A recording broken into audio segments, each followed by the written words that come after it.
예수 그리스도의 은혜와 평화가 여러분 모두와 함께 하시기를 빕니다. 오늘은 순빛청파 예배 공동체가 신월문화체육센터 공간을 빌려서 함께 예배하고 또 새로운 분위기 속에서 함께 몸을 움직이면서 특별한 사귐의 시간을 갖고 있습니다. 여러 가지 사정 때문에 그 자리에 함께 하지 못하는 분들도 이 영상 메시지를 통해서 하나님이 우리 예배 공동체에 주시는 말씀의 빛과 생명을 누리시기를 바랍니다. 이제 하나님의 말씀 에베소서 2장 8절부터 10절의 말씀을 봉독하겠습니다. 여러분은 믿음을 통하여 은혜로 구원을 얻었습니다. 이것은 여러분에게서 난 것이 아니요 하나님의 선물입니다. 행위에서 난 것이 아닙니다. 그러므로 아무도 자랑할 수 없습니다. 우리는 하나님의 작품입니다. 선한 일을 하게 하시려고 하나님께서 그리스도 예수 안에서 우리를 만드셨습니다. 하나님께서 이렇게 미리 준비하신 것은 우리가 선한 일을 하며 살아가게 하시려는 것입니다. 아멘. 인간은 어떻게 해야 아름다운 삶을 살 수 있을까요? 그 질문에 대한 답을 독일의 위대한 작가인 프리드리히 슐러는 인간의 미적 교육에 관한 편지라는 책에서 아주 심도 있게 다루고 있습니다. 슐러에 의하면 인간에게는 세 가지 충동이 있습니다. 첫째는 감각 충동이라는 것입니다. 육체의 감각을 만족시키려는 충동이지요. 사람이 이 충동만 따르게 되면은 거칠어지고 또 무질서한 아주 방종한 존재가 됩니다. 그래서 두 번째 충동이 있는데 그것은 형식 충동이라는 것입니다. 이것은 인간의 그 무질서한 감각을 이성으로 규제하고 질서를 잡으려는 충동이지요. 자, 그런데 이것이 너무 강하면, 형식 충동이 강하면 경직되고 재미없는 인간이 됩니다. 이 두 가지 충동, 감각 충동과 형식 충동이 늘 충돌하죠. 그래서 세 번째 충동이 중요한데 그것이 놀이 충동이랍니다. 놀이를 통해서 사람은 너무 감각에 붙잡히지도 않고 너무 형식에 얽매이지 않는 자유로운 인간. 그래서 아름다운 인간이 될 수 있다라는 것이죠. 실러는 자신의 생각을 이렇게 요약합니다. 인간은 완전한 의미에서 인간일 때만 놀이를 하고 또 놀이를 하는 한 온전한 인간이다라고 말이죠. 물론 실러가 여기서 말하는 놀이는 단순히 게임을 하거나 운동하는 것만이 아닙니다. 실러는 아름다운 작품, 시, 소설, 그림, 음악, 그리고 자연, 이런 것을 가까이 하고 그것과 사귀고 즐기는 것도 아주 중요한 놀이라고 이야기합니다. 그래서 좋은 작품, 아름다운 작품이 중요합니다. 이런 맥락에서 제가 다시 한번 주목하게 된 말씀이 오늘의 본문, 특별히 10절 앞부분의 말씀입니다. 우리는 하나님의 작품입니다. 선한 일을 하게 하시려고 하나님께서 그리스도 예수 안에서 우리를 만드셨습니다. 자, 여기서 작품이라고 번역된 히라버 원문이 포이에마라는 말입니다. 이 포이에마라는 말은요, 시를 뜻하는 영어 포임이라는 말의 어원이기도 합니다. 바울이 이렇게 말합니다. 우리는 그분의 포이에마, 그분의 작품, 아름답고 감동적인 예술 작품이라고 말이죠. 사실 이 편지를 읽고 있는 에베소에 있는 교인들의 현실은 이런 영광스러운 정체성과는 거리가 아주 멀어 보였습니다.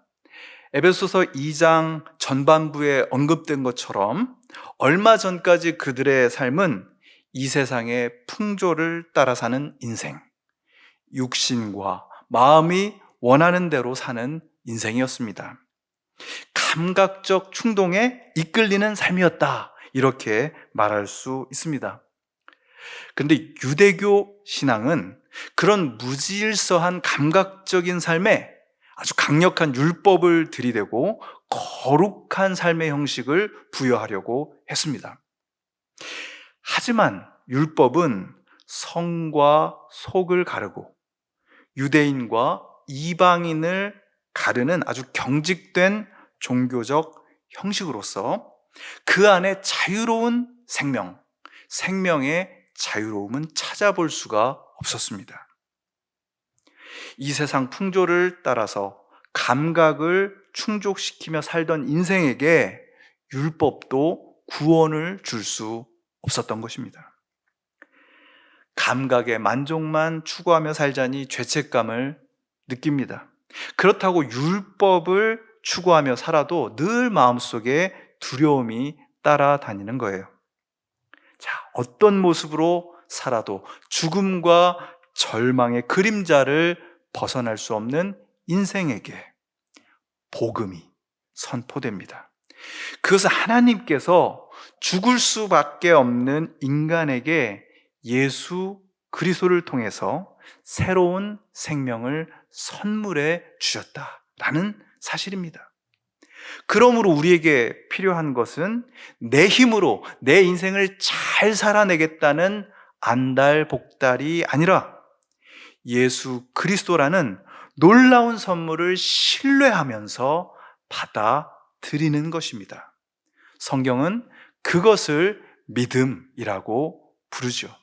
2장 8절을 읽어보겠습니다. 여러분은 믿음을 통하여 은혜로 구원을 얻었습니다. 이것은 여러분에게서 난 것이 아니요 하나님의 선물입니다. 아멘. 예수 그리스도를 내 안에 받아들였더니 놀랍게도 우리가 그분 안에 있었음을 깨닫게 됩니다. 내 안에 받아들였는데 내가 그분 안에 있었던 것입니다. 그리스도인은 날마다 이 역설을 깨닫는 존재입니다. 그리고 이 역설이야말로 우리를 가장 빛나게 하는 힘입니다. 외적인 박해와 내적인 혼란 때문에 늘 고통과 유혹에 시달리는 인생이지만 너무 연약하고 초라한 인생을 사는 것처럼 보이지만 우리의 진짜 모습이 무엇인지를 바울이 이렇게 선언하는 것입니다. 우리는 하나님의 작품입니다. 선한 일을 하게 하시려고 하나님께서 그리스도 예수 안에서 우리를 만드셨습니다. 여러분, 바로 이 사실을 잊지 마시기를 바랍니다. 우리 중에 어떤 분의 삶은요, 아름다운 노래, 음악 작품입니다. 또 우리 중에 어떤 분의 일상을 가만히 지켜다보면 그냥 보는 것만으로 눈물이 왈칵 쏟아질 것 같은 그런 감동적인 그림, 미술 작품입니다. 또 우리 중에 어떤 분의 삶은 그 평범한 것 같지만 아름다운 언어로 누군가의 영혼을 어루만지는 문학 작품이기도 합니다. 아무튼 여러분 모두는 작품, 포이에마입니다.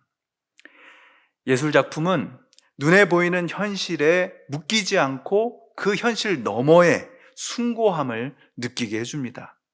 바로 그래서 다시 현실과 마주할 수 있는 힘을 주는 것이죠.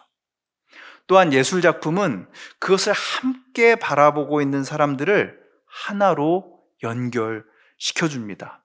아름다운 노래를 함께 듣고 있을 때, 또 너무나 훌륭한 그림을 함께 보고 있을 때 사람들은 서로 연결되죠. 너와 나를 가르던 경계가 무너지고 하나됨을 느끼는 것입니다. 여러분이, 그리고 제가, 그리고 우리 옆에 있는 성도들이 그런 예술 작품입니다. 작품은 다 조금씩 다르지만 작품을 만든 분은 똑같습니다. 그리고 그 작품들의 목적도 똑같습니다. 그 목적을 오늘 본문은 이렇게 말합니다. 선한 일을 하게 하시려고. 우리는 이 세상의 현실 속에 존재하지만 그 현실에 묶이지 않고 사람들을 움직이고 연결시키는 매력을 가진 존재, 그런 포이에마 작품입니다.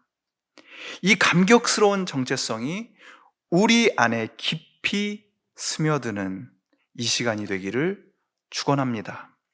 때로는 이리저리 흔들리고 또 안팎의 어두움에 잠식당하고 있는 연약한 존재지만 우리는 선한 일을 하며 살아가라고 하나님께서 이 세상을 위해 내어놓으신 아름다운 작품입니다.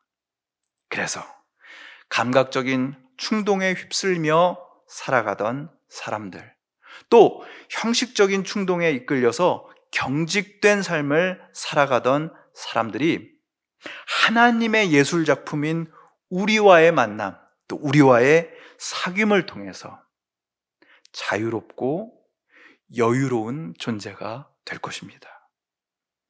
여러분은 하나님께서 예수 그리스도 안에서 만드신 작품입니다. 여러분이 만들어내실 선한 일을 온 세상이 기다리고 있습니다. 할렐루야. 거듭의 기도 드리시겠습니다.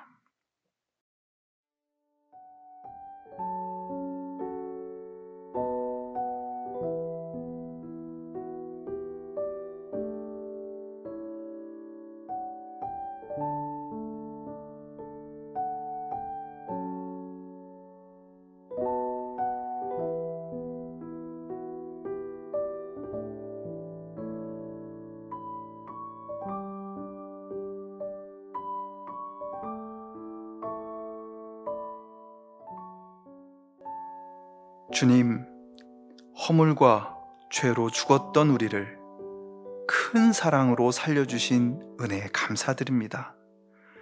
또 우리를 아름다운 작품 포이에마로 새롭게 빚어주신 그 손길을 신뢰하며 찬양합니다. 나를 지으셨고 허물로 죽은 나를 다시 살리셔서 새롭게 지으신 그 은혜에 믿음으로 보답하면서 선한 일을 행하며 살아가는 주님의 멋진 작품이 되게 하여 주시옵소서. 예수 그리스도의 이름으로 기도하옵나이다. 아멘.